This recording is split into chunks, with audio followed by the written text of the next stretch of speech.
பிள்ளையே, இன்று நான் உன்னிடம் பேசாமல் இருந்தால் உன் வாழ்க்கையில் அடுத்ததாக நான் என்ன செய்யப் போகிறேன் என்பதை நீ அறிய மாட்டாய். அவசரப்பட்டு இந்த வார்த்தையை விட்டு விலகாதே. இன்று நான் சொல்லப்போகும் ஒரு உண்மையை நீ இதுவரை நினைத்து பார்த்ததே இல்லை. அதனால்தான் இந்த இரவில் உன்னை அழைத்து உன்னோடு பேசுகிறேன். கடந்த சில மாதங்களாக உன் வாழ்க்கையில் நடக்கும் சில விஷயங்கள் உனக்கு புரியாமல் இருக்கின்றன அல்லவா? சில கதவுகள் ஏன் திடீரென்று மூடப்பட்டன? சில மனிதர்கள் ஏன் திடீரென்று விலகிப் போனார்கள்? சில வாய்ப்புகள் ஏன் உன் கைகளிலிருந்து நழுவிப் போயின? சில திட்டங்கள் ஏன் பாதியிலேயே நின்றுவிட்டன என்று நீ எத்தனை முறை என்னிடம் கேட்டிருக்கிறாய்? அந்த கேள்விகளுக்கெல்லாம் இன்று உடனே பதில் சொல்ல நான் வரவில்லை. ஆனால் அந்த கேள்விகளுக்கும் பின்னால் நீ ஒருபோதும் கவனிக்காத ஒரு உண்மையை உனக்கு காட்ட வந்திருக்கிறேன். பிள்ளையே, நீ நடந்த சம்பவங்களை மட்டுமே பார்த்துட்ருக்கா. ஆனால் நான் பார்த்தது வேறு. நீ ஒரு இழப்பை பார்த்தா, நான் ஒரு மாற்றத்தை பார்த்தேன். நீ ஒரு முடிவை பார்த்தா, நான் ஒரு புதிய ஆரம்பத்தை பார்த்தேன். நீ ஒரு தாமதத்தை பார்த்தா, நான் ஒரு ஆயத்தத்தை பார்த்தேன். இந்த வித்தியாசத்தை நீ புரிந்து கொள்ளாமல் இருந்தா என் செயல்களை நீ தவறாகவே புரிந்து கொள்வாய். அதனால்தான் இன்று நான் உன்னிடம் பேசுகிறேன். பிள்ளையே, நீ ஒரு கதவு மூடப்படும் போது அதற்கு பின்னால் என்ன இழந்தாய் என்பதைத்தான் எண்ணுகிறாய். ஆனா நான் அந்த கதவு மூடப்பட்ட பிறகு நீ எந்த பாதையில் நடக்கப் போகிறாய் என்பதைத்தான் பார்க்கிறேன். மனிதர்கள் ஒரு சம்பவத்தை மட்டும் பார்க்கிறார்கள், நான் அதை முடிவை பார்க்கிறேன். அதனால்தான் நீ குழம்பும் இடத்தில் நான் அமைதியாக இருக்கிறேன். நான் பார்க்கிறத நீ இன்னும் பார்க்கவில்லை. நீ என்னிடம் கேட்டிருக்கிறாய், அப்பா, நான் எங்கே தவறு செய்தேன்? ஏன் எல்லாமே மாறிக்கொண்டே இருக்கிறது? ஏன் நான் பிடித்து கொண்டிருந்த சில விஷயங்கள் என் கைகளிலிருந்து விலகிவிட்டன என்று. பிள்ளையே, எல்லாம் விலகிவிட்டது என்பதற்காக எல்லாம் இழந்து விட்டாய் என்று நினைக்காதே. சில நேரங்களில் நீ பிடித்து கொண்டிருப்பதை விட நான் உனக்காக வைத்திருப்பது பெரியதாக இருக்கும். ஆனால் அந்த பெரியதை உனக்கு கொடுப்பதற்கு முன் நீ பிடித்து கொண்டிருக்கும் சிலவற்றை விட்டுவிட கற்றுக்கொள்ள வேண்டும். நீ இழக்க பயப்படுகிற சில விஷயங்கள் உண்மையில் உன் எதிர்காலத்தை தாமதப்படுத்திக் கொண்டிருக்கலாம் என்று ஒருபோதும் நினைத்திருக்கிறாயா? நீ பாதுகாப்பு என்று நினைத்த அதே ஒன்றே உன் அடுத்த அடிக்கு தடையாக இருக்கலாம். அதனால்தான் நான் சில நேரங்களில் உன்னை முன்னோக்கி நடத்துவதற்கு முன் நீ பின்னால் பிடித்து கொண்டிருப்பதை மெதுவாக விடுவிக்க ஆரம்பிக்கிறேன். இதை நீ புரிந்து கொள்ள வேண்டிய நேரம் வந்துவிட்டது. சில நேரங்களில் என் மௌனத்தை நீ தவறாக புரிந்து கொள்கிறாய். நான் அமைதியாக இருக்கிறேன் என்றால் உன் மீது எனக்கு அக்கறை இல்லை என்று அர்த்தமல்ல. மாறாக உனது சூழ்நிலைகள் உன்னை திகைக்க வைக்கும்போது அந்த மௌனத்திற்குள்ளும் உனக்கான பாதையை நான் அமைத்து கொண்டே இருக்கிறேன் என்பதை நீ அறிய வேண்டும். மனிதர்கள் உன்னை கைவிட்டு விட்டதாக நீ நினைக்கலாம். ஆனால் அந்த தனிமையின் நடுவில்தான் நான் உனக்கு மிக அருகில் இருக்கிறேன். சூழ்நிலைகள் கைமீறிப் போவது போல தோன்றினாலும் அந்த அமைதியான இடைவேளையில்தான் உன் வாழ்க்கையின் அடுத்த அடியை நான் பலப்படுத்துகிறேன். என் வழிகள் மனிதர்களின் புத்திக்கு எட்டாதவை. அதனால் உன் திட்டங்கள் தடைபடும் போதெல்லாம் நான் உன் திசையையே மாற்றிக்கொண்டிருக்கிறேன் என்பதை நீ உணர வேண்டும். நீ பார்க்காத இடத்தில் நான் ஏற்கனவே செயல்பட ஆரம்பித்து விட்டேன். ஆனால் அந்தச் செயல் எங்கே ஆரம்பித்திருக்கிறது என்பதை இன்னும் நீ கவனிக்கவில்லை. நீ மாற்றம் என்று எதிர்பார்ப்பது பெரும்பாலும் வெளியில் நடக்கிற காரியங்களில்தான்.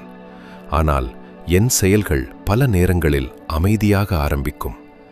ஒரு விதை மண்ணுக்குள் மறைந்திருக்கும் போது வெளியே எதுவும் நடக்காதது போல தோன்றும். ஆனால் அந்த அமைதிக்குள்ளேயே புதிய வாழ்க்கை உருவாகிக் கொண்டிருக்கிறது. அதுபோலவே உன் வாழ்க்கையிலும் நான் செய்கிற சில காரியங்கள் இப்போது உன் கண்களுக்கு தெரியாமல் இருக்கலாம். நீ இப்போது பார்க்கிற இந்த மாற்றங்கள் உண்மையில் மாற்றங்கள் தானா?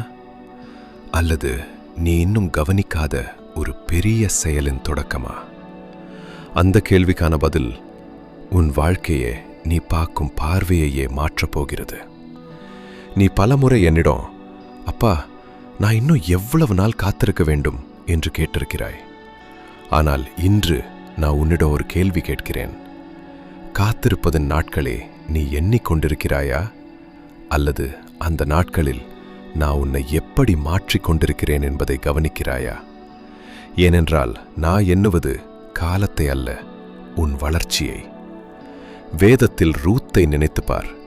அவள் தன் சொந்த நாட்டையும் தன் மக்களையும் விட்டுவிட்டு முற்றிலும் மாறுபட்ட ஒரு இடத்திற்கு வந்தபோது அங்கே தனக்கு என்ன காத்திருக்கிறது என்பது அவளுக்கு தெரியவில்லை. ஆனால் அவள் என்னை பற்றி கொண்டு வந்தபோது நான் அவளுடைய வாழ்க்கையில் ஒரு பெரிய திருப்புமுனையை ஆயத்தம் செய்திருந்தேன். எஸ்தரை நினைத்துப்பார். அரசவைக்கு அவள் சென்ற அந்த நாளில் தன் எதிர்காலம் என்னவாகும் என்று அவளுக்கு தெரியாது. ஆனால் ஒவ்வொரு அடியும் ஒரு பெரிய விடுதலையை நோக்கியே நகர்ந்தது. கிதியோனை நினைத்துப்பார். அவனுடைய பலவீனம் என்று அவன் நினைத்த ஒன்றுதான் நான் அவனைக் கொண்டு பெரிய காரியங்களை செய்வதற்கு தொடக்கமாக இருந்தது. அன்னாவை நினைத்துப்பார்.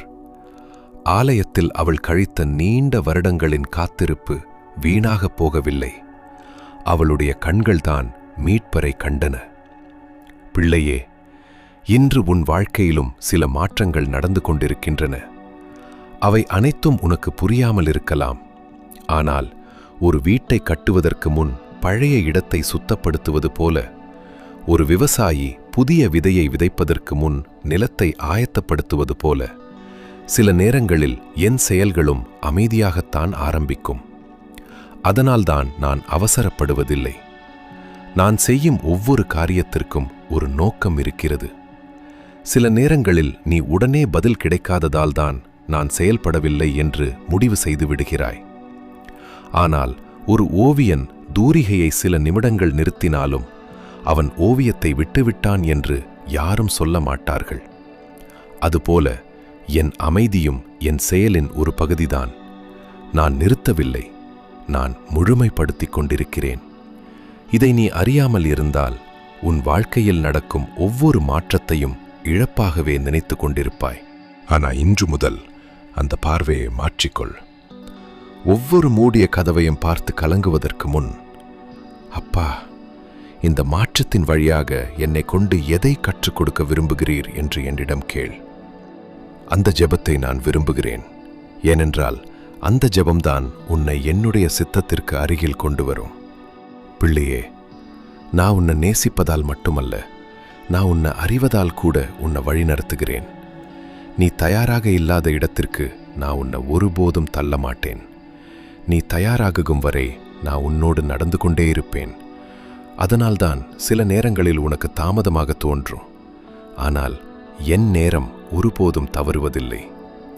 இன்று நான் உன்னிடம் பேசாமல் இருந்தால் உன் வாழ்க்கையில் அடுத்ததாக நான் என்ன செய்யப் போகிறேன் என்பதை நீ அறிய மாட்டாய். பிள்ளையே, இப்போது உன் கேள்விக்கான பதிலை நான் சொல்கிறேன். உன் வாழ்க்கையில் அடுத்ததாக நான் செய்யப்போவது ஒரு சூழ்நிலையை மட்டும் மாற்றுவது அல்ல, நீ இதுவரை பார்க்காத என் திட்டத்திற்குள் உன்னை நடத்துவதுதான். அந்த மாற்றங்களின் நடுவிலும், மூடிய கதவுகளின் நடுவிலும், விலகிச் சென்ற மனிதர்களின் நடுவிலும் நான் என் திட்டத்தை நிறைவேற்றிக் கொண்டிருந்தேன். நீ இழப்பாக நினைத்த அதே இடத்தில்தான் உன் அடுத்த பருவத்தின் அடித்தளத்தை நான் அமைத்துக் கொண்டிருந்தேன். இன்று வரை நடந்த எந்த மாற்றத்தையும் என் கைகளில் வீணாகப் போக நான் விடவில்லை. இனி நடந்ததையே திரும்ப திரும்ப எண்ணாதே. நான் உன்னை எங்கே நடத்தி கொண்டிருக்கிறேன் என்பதை கவனிக்க ஆரம்பி. அப்போதுதான் இன்று நான் ஏன் இந்த உண்மையை உனக்கு வெளிப்படுத்துகிறேன் என்பதை நீ முழுமையாக புரிந்து கொள்வாய். பிள்ளையே, இன்று நீ அறிந்து கொள்ள வேண்டிய மிகப்பெரிய உண்மை இதுதான். நீ என் திட்டத்தை முழுமையாக புரிந்து கொண்ட பிறகுதான் என்னை நம்ப வேண்டியதில்லை. முதலில் என்னை நம்பு. பிறகு என் திட்டம் ஒவ்வொரு கட்டமாக உனக்கு வெளிப்படும். அதுதான் வேதாகமத்தில் என் பிள்ளைகள் நடந்த பாதை. அவர்கள் எல்லா பதில்களையும் அறிந்த பிறகு நடக்க ஆரம்பிக்கவில்லை. என்னை நம்பியதால் முன்னோக்கி நடந்தார்கள். இன்றிரவு நீ தனியாக இல்லை. இந்த வார்த்தையின் வழியாக நான் உன்னோடு பேசியது போல் இந்த இரவுக்கு பிறகும் நான் உன்னை விட்டு விலக மாட்டேன். இந்த இரவு முடிவதற்குள் உன் சூழ்நிலை முழுவதும் மாறாமல் இருக்கலாம். ஆனால் இன்று நான் உனக்கு கொடுத்த இந்த புதிய பார்வை இனி நீ உன் வாழ்க்கையை பார்க்கும் விதத்தையே மாற்றிவிடும். அந்த நம்பிக்கையோடு இப்போது ஜெபிப்போம். அப்பா, என் வாழ்க்கையில் நடக்கும் எல்லாவற்றையும் நான் முழுமையாக புரிந்து கொள்ளாவிட்டாலும் உம்முடைய சித்தம் நல்லது என்பதை நம்புகிறேன். என்னை நீர் நடத்தும் புதிய பருவத்திற்கு என் இதயத்தை ஆயத்தப்படுத்துங்கள். உம்முடைய சித்தத்தை அறிந்து கொள்ளும் ஞானத்தையும் அதை நம்பி நடக்கும் தைரியத்தையும் எனக்கு தாருங்கள். உம்முடைய வழியில் கீழ்ப்படிதலோடு நடக்க எனக்கு பலம் தாருங்கள். ஆமேன். இந்த வார்த்தை உன் இதயத்தை தொட்டிருந்தால் உன் விசுவாசத்தின் அடையாளமாக கமெண்டில் ஆமேன் என்று மட்டும் பதிவிடு.